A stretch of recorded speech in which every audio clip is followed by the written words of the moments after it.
Ofisi yetu kwa niaba ya mkurugenzi mkuu wa TAKUKURU tuliandaa iftar kwa ajili ya kuwakutanisha wadau wetu wote kwa ajili ya kufuturu, ikiwa ni jambo la kushirikiana na jamii inayotuzunguka, lakini ikiwa ni jambo la heri, ambapo tumefanya hivi kwa ajili kwanza ya kuwapongeza wale ambao wamefunga. Tunajua ya kwamba wanapofanya ibada wanafanya kwa ajili ya nchi nzima. Kwa maana hiyo tunajua kabisa kwamba wakifunga wao na funga yao ikikubalika, basi watu wote wananufaika.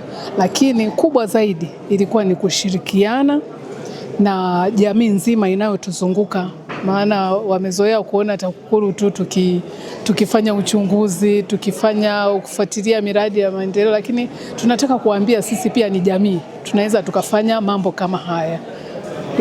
Lakini pamoja na hilo tuliona kwamba tunajua kwamba lengo hasa la kuwapa watu futari ni kuwapa hasa wale ambao wana uhitaji.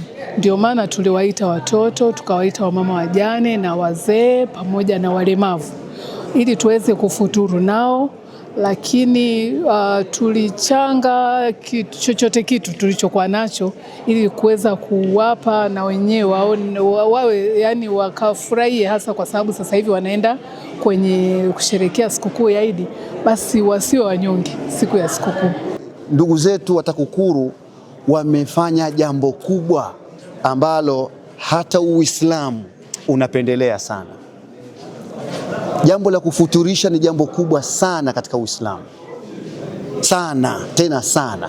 Kwa hiyo miongoni mwa vitu ambavyo ndugu zetu wamevitazama na kuvikumbuka ni jambo la kuwafuturisha watu. Kufuturisha watu, Bwana Mtume Muhammad sallallahu alaihi wasallam anatuambia man fatara swaima, mwenye kumfunguza mtu mwenye kufunga ana malipo ya thawabu za mtu aliyefunga.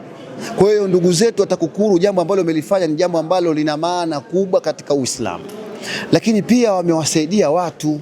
Miongoni mwa vitu ambavyo Uislamu unahimiza katika jamii ni kuwasaidia watu, kuwasaidia maskini, kuwasaidia mayatima, kuwasaidia wajane, walemavu, kwa ujumla kwamba watu wenye mahitaji maalumu. Dunia ya leo yani msaada unahitajika mkubwa sana. Ndio maana Bwana Mtume Muhammad sallallahu alaihi wasallam asema Mwenyezi Mungu yupo katika msaada wa mja muda kuwa huyu mja yupo kumsaidia ndugu yake.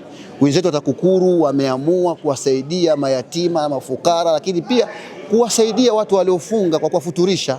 Ni jambo kubwa, hakuna anayejua thawabu zake ila ni Mwenyezi Mungu peke yake. Kwa hiyo jambo walilofanya ni jambo kubwa. Mwenyezi Mungu awalipe kila la kheri, Mwenyezi Mungu awaongezee na wazidishie pale ambapo pamepungua. Niwapongeze sana TAKUKURU kwa kazi kubwa ambayo mnafanya, hasa kusimamia miradi ya maendeleo, ufuatiliaji, kuhakikisha miradi inatekelezwa kwa ubora, lakini kwa thamani ya fedha, lakini pia kwa kuchukua hatua mara kwa mara dhidi ya wale wote ambao wataonekana wakiuka taratibu mbalimbali za kisheria zilizowekwa.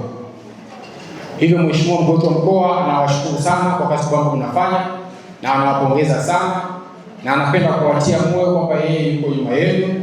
Muendelee kufanya kazi, muendelee kumsaidia Mheshimiwa Rais, muendelee kuhakikisha kwamba thamani ya fedha za miradi ambazo Mheshimiwa Rais anazitoa kwa wananchi wake inaweza kufikiwa kama ambavyo imekusudiwa. Lakini pia tuendelee kuchukua hatua zilizopo kwa mujibu wa sheria kwa wale wote ambao watakuwa wanakiuka taratibu na sheria za nchi yetu kwenye miradi ya maendeleo, ikiwemo ubadhirifu na uwizi wa fedha za umma. Kama kauli mbiu yetu inavyosema kwamba kuzuia rushwa ni jukumu langu na langu, tutimize wajibu wetu.